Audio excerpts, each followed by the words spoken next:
네, 최상병 특검법 이야기를 해보겠습니다. 한동훈 국민의힘 대표가 제3자 특검법을 그 전에 이야기한 바가 있었죠. 여기에 최근에 이른바 제보 공작 의혹까지 수사 내용에 포함이 돼야 된다 이런 주장을 했는데요.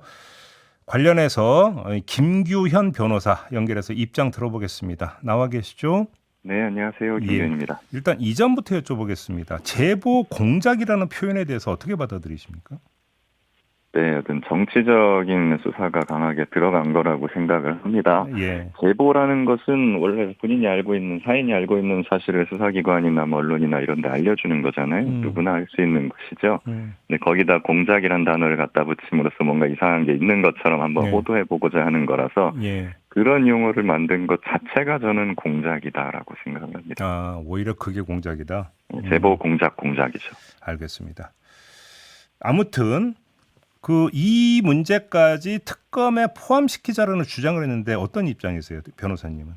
네, 뭐 굳이 뭐 하겠다고 한다면 제 예. 입장에서는 뭐 감수할 수밖에 없죠. 저는 뭐 어떤 식으로 해도 좋다는 입장이고요. 예. 다만 제가 걱정이 되는 것은 이제 결국에는 이 제보 공작 그러니까 이것까지 포함시키겠다는 어떤 공작성 발언이 진정성이 있는 발언이 아니라 예. 지금 사안의 본질을 좀 흐리려고 하는 어떤 물타기 뭐 이런 의도가 이제 담겨 있다고 저는 다분히 생각을 합니다. 그렇기 때문에 이제 최혜병 사건 순직의 진상 규명이라든가 네. 박정훈 대령의 수사에 대한 수사 외압이라든가 예. 이런 부분을 이제 혹시 이제 본질이 좀 가려지지 않을까 하는 우려는 있습니다. 근데 거꾸로 어제 저희하고 인터뷰했던 천하람 개혁신당 원내대표 같은 경우는 오히려 그건 땡큐다. 왜 그러냐면 이 문제를 그렇게 수사 내용에 포함을 시키면 김건희 여사 문제까지 연결이 될 수 있다. 또 이렇게 진단을 하던데 이런 시각은 어떻게 생각하세요? 뭐 그것도 맞는 말입니다. 이제 이 부분이 결국 이제 해병대 단톡방과 연결돼 있고 거기가 이제 김건희 여사하고도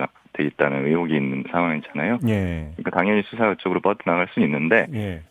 근데 이 의혹을 포함 안 시켜도 할 수 있어요 원래는. 예, 기존의 민주당이 낸 안에도 구명로비 의혹이 수사 대상에 포함되어 있고, 예. 이게 아니더라도 수사 외압 의혹에 대해서 수사를 할 수 있잖아요. 네네. 그러니까 그러면 왜 대통령이 그런 명령을 내렸는지에 대해서 수사를 하다가 예. 왜 그랬는지 하다가 로비 의혹이 나오면 뻗어나갈 수는 있죠. 그래요. 예. 알겠습니다. 아무튼 근데 한동훈 대표 내지 국민의힘에서 이른바 제보 공작이라고 규정하는 데에는 변호사님의 이 공익 제보가 민주당하고 연결되어 있는 거 아니냐? 더 구체적으로 예. 장경태 의원과 연결되어 있는 거 아니냐? 예. 이런 어떤 의혹의 시선을 깔고 있는 것 같습니다. 예. 관련해서 저희가 이제 장경태 의원하고 인터뷰 한 번은 있었는데요. 일단 이런 시선에 대해서 어떤 말씀 주시겠습니까? 첫 번째는 장경태 의원하고 만난 시기 자체가 예. 청문회 이후예요. 음. 그러니까 이제 국민의힘 쪽 주장이 성립이 될 수가 없는 구조고, 두 번째는 국민의힘 주장이 사실이라고 하더라도 예. 그게 뭐 법리적으로 어떤 문제가 된다는 건지 저는 알 수가 없어요. 네. 또 한동훈 대표라든가 국민의힘 이런 분들 법조인들이 굉장히 많지 않습니까? 예. 마음속으로도 아마 이게 법적으로 무슨 범죄가 된다는 것인지 아마 이해를 못 하시고 계실 것 같고, 네.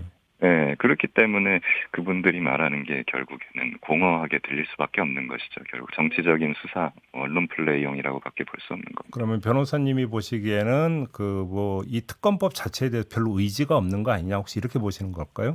그렇죠. 그러니까 집권 여당이라는 것은 말로만 하는 게 아니지 않습니까? 맨날 야당 보고 뭐 말로만 한다고 비판하는 게 집권 여당이잖아요. 예. 본인들은 책임을 져야죠. 행동으로 책임을 져야 되는 건데, 예. 말로만 한다고 이렇게 막 하지 말고 조건 달고 하지 말고 네. 일단 본인들의 생각을 담은 특검 법안을 한다고 했으면 발의를 해야죠. 예. 그런 행동으로 보여주는 집권 여당이 되기를 좀 기대를 합니다. 알겠습니다. 그러니까 좀 중간 정리차 그럼 확인 질문 좀 하나만 좀 드리고 싶은데요. 만약에 그러면 이 문제가 수사 대상, 수사 내용에 만약에 포함이 된 걸 두고 여야가 만약에 갈등을 빚는다.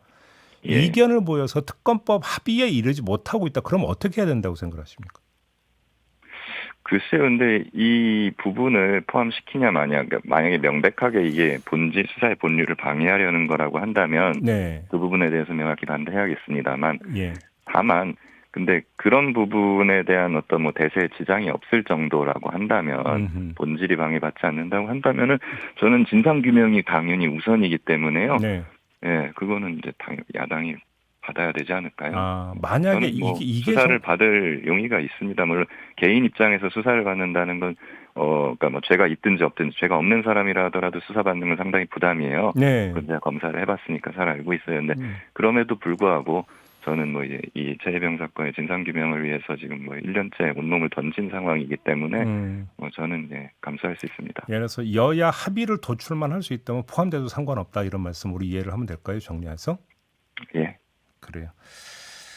알겠습니다. 저 변호사님 그 연결한 김에 몇 가지 좀 그 관련 문제 좀 질문 좀 드릴게요. 예. 그 김용현 경호처장이 국방부 장관으로 지명이 됐는데요. 네. 그 지난 6월 30일에 이 변호사님하고 대통령 경호처 출신의 송 씨 전화 통화 녹취록에서 김용현 그 국방부 장관 지명자 이야기가 등장을 하지 않습니까? 예. 송 씨가 모든 배경에는 지금 현 경호실장으로 있는 김용현이 있다. 군인사와 군 문제와 군 관련 거기가 다 이렇게 만들어놨다 이렇게 언급을 하던데 예. 일단 이 발언의 신빙성과 맥락을 어떻게 이해할 것이냐가 아마 그 인사청문회 과정에서 또 논란이 될 것 같은데 좀 혹시 그 부연 설명이나 이걸 좀 해주실 수 있을까요? 아, 그렇습니다. 그 말은 저도 좀 뜬금없이 들은 말이기는 해요. 예. 그래서 사실 그 맥락이나 이런 부분에 있어서 저도 좀 혼란스럽기는 한 부분입니다. 왜냐하면은 이제 예. 그때 시기 자체가 약간 이제 이종호 전 대표나 이런 분의 구명로비 의혹이 불거져 막 나왔을 때라 가지고 예. 어떻게 보면은 시선을 딴 데로 돌리기 위한 것이 아닌가 하는 의도 뭐 그런 부분도 충분히 의심을 해볼 수 있다 생각을 합니다. 네. 근데 이제 김용현 처장 같은 경우에는 원래 이제 이 사건 초중반기부터 구명 로비라든가 아니면 뭐 수사에 어떤 외압을 했다거나 하는 데 있어서 통화 내역도 나오고요. 네. 이첩보일 지시라든가 뭐 기록해서 국방부 조사본부로 내릴 때 통화 내역이 나옵니다. 이분이. 그리고 실제로 뭐 여러 가지로 말도 나오는 게 뭐 군 인사를 좌우한다거나 군 내부에 깊숙이 개입한다거나 이런 의혹으로 계속 나와서 로비를 했다면 여기를 통해서 했을 것이다라고 하는 리스트에 예. 항상 등장해 왔던 분이에요. 예, 그렇기 때문에 뭐 여전히 의심의 의혹이 있는 상황이어가지고 네. 뭐 결국 따져봐야 된다 생각합니다. 근데 좀 그런 의혹이 제기된 상태에서 국방부 장관으로 지명을 했는데 그럼 이걸 어떻게 그 의미를 어떻게 이해를 하세요, 변호사님은? 충격적이죠. 그러니까 많은 분들이 말하는 것처럼 굉장히 부적절한 인사라고 생각을 하고 예. 하는데 어떻게 보면은 이 정부 들어가지고 그런 인사나 뭐 이런 사건들이 계속해서 반복적으로 일어나다 보니까 어떻게 보면 국민들이 무뎌진 거 아닌가 하는 생각조차 들게 만들죠. 굉장히 충격적이고 어떻게 이런 인사가 이루어질 수 있을까? 예, 평상시라고 한다면은 도저히 받아들일 수 없을 겁니다. 그런데 그럼에도 불구하고 이걸 강행을 하는 이유는 예. 이제 어떻게 보면은 정권이나 대통령 입장에서 이제 믿을 사람이 거의 없어진 것 아닌가 하는 생각이 저조차도 군 전문가가 아닌 저조차도 그런 느낌이 들 정도의 인사잖아요. 뭐 고등학교 뭐 선배고 뭐 그 그립을 확실하게 줄 수 있는 인사라는 평가가 나오고 하니까요.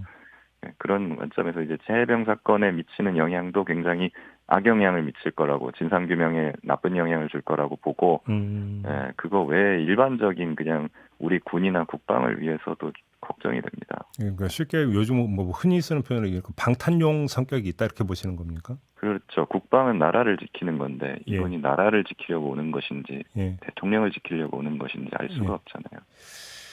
알겠습니다. 그 박정훈 대령 변호인단이 군사법원에 윤석열 대통령 개인에 대한 사실 조회를 요청한 것으로 지금 보도가 나오고 있는데 이게 어떤 의미예요? 네, 관련자들이 지금 이종섭 장관이라든가 임기훈 비서관이라든가 하는 분들이 전부 입을 닫고 있습니다. 대통령만 나오면은요. 그렇기 때문에 저희는 일단은 재판이라는 것은 실체적 진실을 규명하는 게 목표고 윤석열 대통령도 검사 시절에 수사에는 성역이 없어야 한다. 뭐 이런 취지로 수사를 열심히 했지 않습니까? 예. 그렇기 때문에 이 사건은 결국 대통령이 경로를 했는가? 뭐 이런 일을 사단장 처벌한다면 누가 사단장 할 수 있겠냐? 뭐 해병대 수사단이 쓸데없이 수사권도 없는데 피의자를 많이 만들었다 이런 의혹이 있잖아요. 그런 말을 했느냐를 저희가 조회해야 돼요. 그러려면 원칙대로라면 대통령 증인으로 불러야죠. 그렇지만은 뭐 대통령이 증인을 선 전례가 아마 없을 거고 뭐 굉장히 거기에 대해서 말도 많을 거니까 그렇겠죠. 그 대신 저희는 대통령을 상대로 이런 걸 했습니까라고 사실 조회를 하는 거예요. 이런 누구하고 통화를 했으면 7070 번호를 써서 통화를 했습니까? 무슨 얘기를 했습니까? 개인 휴대폰으로 이종섭, 뭐 임기훈, 뭐 이런 주진우 이런 사람들하고 통화를 했습니까? 무슨 내용을 했습니까?라고 질문하는 겁니다. 어떻게 보면 수사기관에서 이제 그 가끔 서면 조사라는 걸 하죠. 뭐 고위 정치인이나 이런 사람들 대상으로. 그것과도 어떻게 보면 유사한 거라고 보면 될 것 같습니다. 간단히 이해하면 이제 서면으로 하는 증인신문 이렇게 이해하면 되는 겁니까? 예. 저희가 증인신문에 대한 차선책으로 저희가 하는 겁니다. 그럼 받아들여졌나요, 이 요청이? 아니요. 저희는 이제 신청을 했고요. 향후 절차는 군사법원에서 그걸 받아들여 주면 그러면 이제 법원을 통해서 대통령실로 이렇게 날아가겠죠. 하나만 더 여쭤볼게요. 지금 그 변호사님이 해병대 예비학연대 또 이 변호도 맡고 계시지 않습니까? 법률 자문을 하고 있습니다. 임성근 구명 인터넷 카페 운영진과 일부 회원에 대해서 명예훼손 혐의로 고소장을 제출했던데 이게 어떤 일 때문에 고소장을 제출한 거예요? 작년에 이 사건 날 때 초기부터 그 약간 괴이한 다음 카페가 하나 있었습니다. 거기 뭐 최상병 사건 진실 규명 카페 뭐 이런 내용이었는데요. 들어가 봤더니 일방적으로 임성근 전 사단장을 옹호하고 나머지 박정훈 대령이나 최혜병 뭐 이런 사람들 다 비난하는 게 일색이었어요. 그리고 굉장히 법률가가 쓴 듯한 문장을 띈 글이 많이 올라왔고요. 문체나 이런 걸 봤을 때 한두 명이 쓰는 것 같더라고요. 그래요? 계속해서. 그리고 그 글들이 거기에 이제 기자분들이 많이 갈 때 있으니까 거기에 글이 올라올 때마다 거기는 뭐 심지어는 피해 장병들의 가족들을 모욕하거나 명예훼손하는 돈 벌려고 저러는 거냐. 양심을 찾아내면 이런 식으로 모욕하는 글들도 있었고 임성근 사단장에 대한 일방적인 옹호 주장을 당한 법리적인 주장도 있었어요. 뭐 그런 것들이 이제 언론을 통해서 또 유포가 되고 또 임성근 사단장 측이 거기에 나온 글들을 막 군사법원이라든가 경찰이라든가 이런 데 제출을 합니다. 그리고 거기에 회원으로 보이는 사람들이 저 해병대 예비역 연대에 잠입을 해서 카페나 이런 카카오톡에 잠입을 해서 저희의 어떤 논의 내용이나 내부 자료들을 그쪽으로 퍼날라요. 알겠습니다. 그런 일이 있었기 때문에 저희는 그래서 고소장을 제출한 거군요. 알겠습니다. 자, 오늘 말씀 여기까지 들어야 될 것 같습니다. 고맙습니다, 변호사님. 네, 감사합니다. 박정훈 대령 법률 대리인인 김규현 변호사와 함께했습니다.